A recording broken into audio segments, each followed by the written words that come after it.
Friends, स्वागत है आपका आपके चैनल कारिता स्टडी सेंटर में। एसएसटी का एग्ज़ाम बहुत नज़दीक है क्लास 9 के लिए, तो मोस्ट इम्पोर्टेंट कुछ क्वेश्चन बनाए गए हैं क्लास 9 के लिए। सबसे पहला 2 नंबर में जो पूछेगा मोस्ट इम्पोर्टेंट, आप वीडियो देख लो दोस्तों, 100% क्वेश्चन आएंगे एसएसटी वाले, टेंशन ना ले बच्चे जो 9th क्लास में है। पहला क्वेश्चन है जी, प्रथम विश्व युद्ध का रूस पर क्या प्रभाव पड़ा। देखिए, प्रथम विश्व युद्ध का रूस पर क्या प्रभाव पड़ा। सबसे पहले तो शरणार्थियों की संख्या बढ़ गई थी, ठीक है। दूसरा, उद्योगों पर बड़ा बुरा प्रभाव पड़ा था, ठीक है। जब शरणार्थी की संख्या बढ़ जाएगी, जब अपने देश के लोग नहीं संभाले जाएंगे, ऊपर से और दूसरे देश के लोग आपके देश में आ जाते, तो वहाँ पर बहुत ज़्यादा प्रॉब्लम्स क्रिएट हो जाती है, ठीक है। और उद्योगों पर भी बुरा प्रभाव पड़ा था, ठीक है। पूरी तरीके से इंडस्ट्रीज खराब हो चुकी थी, बर्बाद हो चुकी थी, ये सारी चीज़ें, ठीक है। सेकंड क्वेश्चन है, आपदा के दौरान खाद्य सुरक्षा किस प्रकार प्रभावित होती है। जब किसी भी तरीके की आपदा होती है, चाहे भूकंप हो, चाहे ज्वालामुखी विस्फोट हो, कोई भी तरीके की आपदा देश के जब अंदर आती है, युद्ध हो, तो उस समय खाद्य सुरक्षा का मतलब है कि खाने पीने की चीज़ें किस तरीके से मतलब प्रभावित होती है। सबसे पहले खाद्य पदार्थों के उत्पादन में बहुत ज़्यादा कमी हो जाती है जब आपदा आती है किसी तरीके का, जैसे विश्व युद्ध हुआ था, ठीक है। तो उस समय जब खाने की सुरक्षा पूरी तरीके से बेकार हो गई थी, तो उस समय क्या हुआ, उत्पादन में कमी आ गई, ठीक है। चीज़ें बनना बहुत कम हो गई स्टार्ट। खाद्य पदार्थों की आपूर्ति में भी कमी आने लगी, मतलब कि सप्लाई बिल्कुल खत्म हो चुकी थी, ठीक है। तो ये सारी चीज़ें, ठीक है।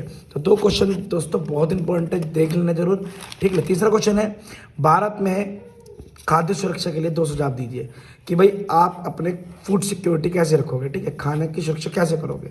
सरकार द्वारा समय पर गरीब व्यक्ति को खाद्य सामग्री प्रदान करना चाहिए। जैसे मान लो कोरोना वायरस आया, तो सरकार ने बहुत अच्छी तरीके से लोगों को खाना वितरण किया। सेकंड पॉइंट है, खाद्य पदार्थों की कीमतों में संतुलन बनाए रखना। खाने की कीमतों को ना तो ज़्यादा जल्दी से बढ़ने देना और ना एकदम से कम करना, ठीक है। उसको संतुलन बनाए रखना, प्राइस इक्वल्स टू सप्लाई बनाए रखना। तो दोस्तों ये इंपॉर्टेंट क्वेश्चन है, इन्हें जरूर आप देख लेना एक बारी, ठीक है। चलते हैं नेक्स्ट। तो इस स्लाइड में अब 2 नंबर का क्वेश्चन ये है, तो भारतीय संविधान की प्रस्तावना के किन्हीं 2 आदर्श की व्याख्या करनी है।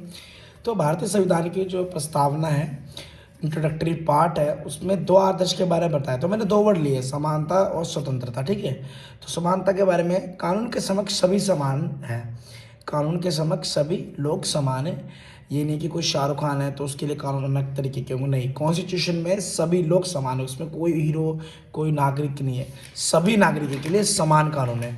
स्वतंत्रता की बात करी जाए, नागरिक कैसे सोचे, उसको खुद की स्वतंत्रता होनी चाहिए। यहाँ पे आपने हेडिंग में डैश में बनना है, स्वतंत्रता होनी चाहिए, हमको खुद सोचने की अधिकार है, ठीक है।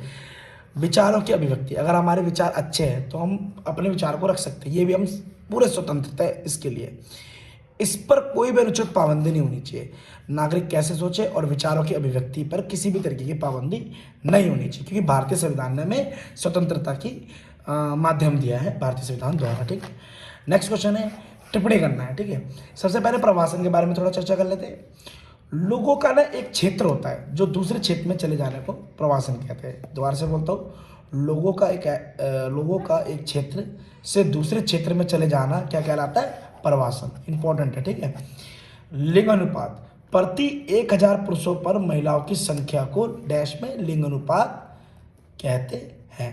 ये संख्या दृष्टि दर्शाता है पुरुषों पर महिला पर, ठीक है। तो दोस्तों इन क्वेश्चनों को तैयार कर लेना, बाकी हम 3 नंबर 4 नंबर और 5 नंबर क्वेश्चन कल डिस्कस करेंगे अगली वीडियो में, ठीक है। तो इन क्वेश्चन को जरूर तैयार करना, 100% क्वेश्चन रिवर्स वापस आएंगे। Thank you so much. Video कैसी लगी कमेंट सेक्शन में कमेंट करके जरूर बताएं। Thank you so much.